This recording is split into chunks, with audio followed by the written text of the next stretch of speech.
one of the most important challenges will be to create, I would say, both in academia and industry, a new culture, a new mindset by which indeed collaboration will be rewarded, as collaboration is so important for the development of new therapies, for the new benefits of our patients. Thank you very much for your attention. Thank you very much, Professor Goldman, for your excellent overview. A lot of information we will have received right now. Just from our part to comment shortly on it, that some of EPMA experts are involved in evaluation of projects run by IMI, and the feedback is very positive, that the evaluation procedure is very fair. So we hope to work together with your organization, and an immediate question on you after the Congress. We will elaborate the general report of the Congress in the form of expert recommendation. And the question on you, whether IMI is interested to receive this report to work on it. Okay, thank you very much. Thank you. Thank you very much to the organisers for giving me the opportunity to do a little bit of showcasing of our National Institute for Health and Clinical Excellence in the UK. By very nature, it's going to be a very brief overview, and I'm going to concentrate primarily on the work of my centre, which is the Centre for Health Technology Evaluation, but hopefully cover some broad themes about the aims of the Institute and the ways in which we go about undertaking our evaluations, and set that in the context of personalised medicines, perhaps optimised medicines from our language. This is a very auspicious place to speak in. It's by far the most impressive building that I've ever given a talk in. This is the end of nice.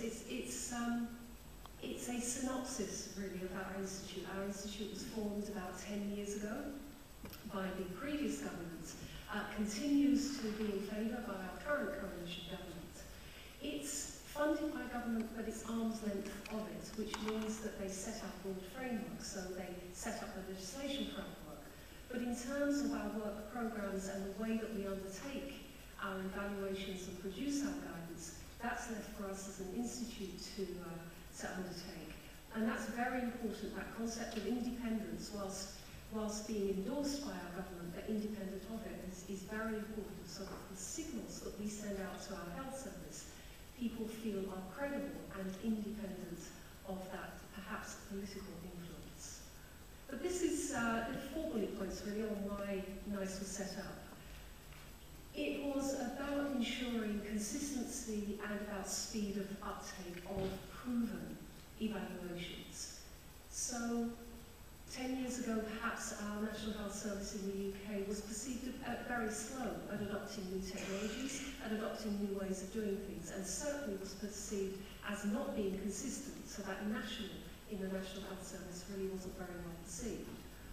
And when I talk about interventions here in terms of their clinical effectiveness, how they work, how well they work, and if they're good value for money, I'm not just talking about medical interventions. Our work at NICE spans all sorts of interventions, from public health programmes, from clinical management pathways, drilling down to individual technologies, diagnostics, pharmaceuticals, medical technologies.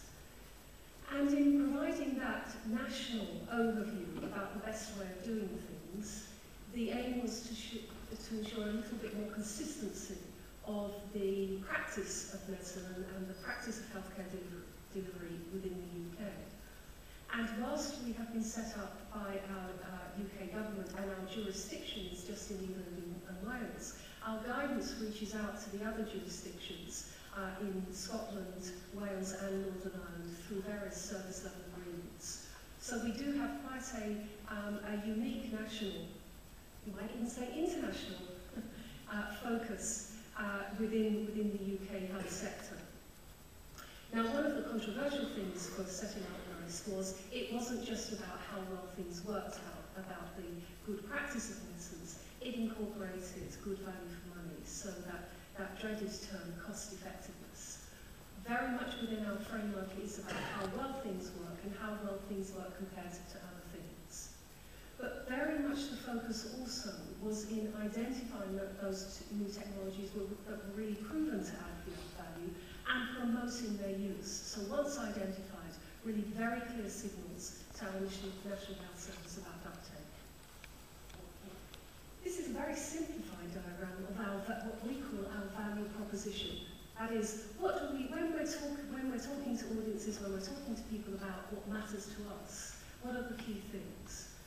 Well, the first and foremost is the thing in the middle, improvement in health outcomes. So this is not about medicine in terms of the identification perhaps of new ways of treating individuals, of new biomarkers, of evidence that you have a change perhaps in pathology, but does that translate into tangible patient benefit, either on morbidity or on mortality? So does it help you live better?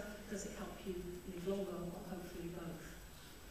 The other thing that's important in order to demonstrate that is that you have an evidence base that really is meaningful in the real life environment. So again, the translation perhaps from that, that very contained environment of clinical trials into real life. And that's where we enter perhaps quite a lot of difficulties, because we are taking evidence primarily from a regulatory environment and trying to translate that into real life. The other thing, of course, goes with cost effectiveness, goes with value for money, is that those two things need to come at a cost that is affordable to the healthcare system. So we translate that, when we're talking to pharmaceutical companies, into competitive price. If you've got a good value proposition, if you've got evidence to present that shows that you are bringing tangible improvements in health outcomes, and if you've got the right price, then you will have a relatively smooth path through our processes. And this is the type of thing that we then try to build around that value framework into how do we actually look at it, how do we evaluate it. And we've got this outcome for patients, so we're thinking very much about the evidence base on outcomes, but the other things that we have to think about taking into account are what impact does this intervention, this new way of doing things, or perhaps this most effective way of doing things, how does that impact our health service as a whole? And this becomes very important, not just in the evaluation of healthcare programs or clinical pathways, but even in the evaluation of individual health technologies, and particularly around new medical technologies that might be quite disruptive to the way that care is currently delivered.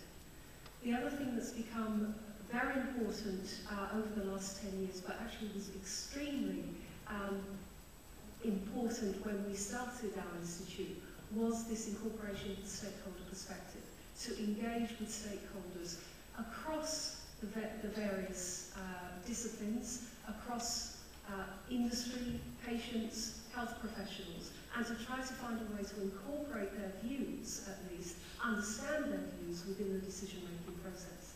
And of course, all of that has to be conceptualized within both a methodological and process of decision-making framework that needs to take into account scientific and social value judgments. So we've had to understand very much the ethics of healthcare decision-making. This is quite a busy schematic of the way that we undertake our evaluations. Really, it's not necessary to go into detail, but to try to capture that multi-dimensional perspective about making decisions. And the decisions themselves are not made by NICE. They're not made by myself or the other executive team within the Institute. They're made by advisory bodies. We have set up a very sophisticated system of advisory bodies, and it's those advisors that come again from the range of stakeholders. So patients and patient groups, the pharmaceutical industry, for example, medical devices industry, sitting on those advisory bodies. Just think about that in terms of having to have a very good system of managing conflicts of interest.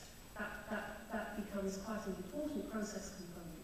But the realization that these decisions are not just about a national organisation giving advice out. They're set within a framework that people really care about. And in order for us to feel that we have a legitimate set of recommendations, we feel we need to engage both in the decision-making process and in the consultation process with that wider stakeholder community.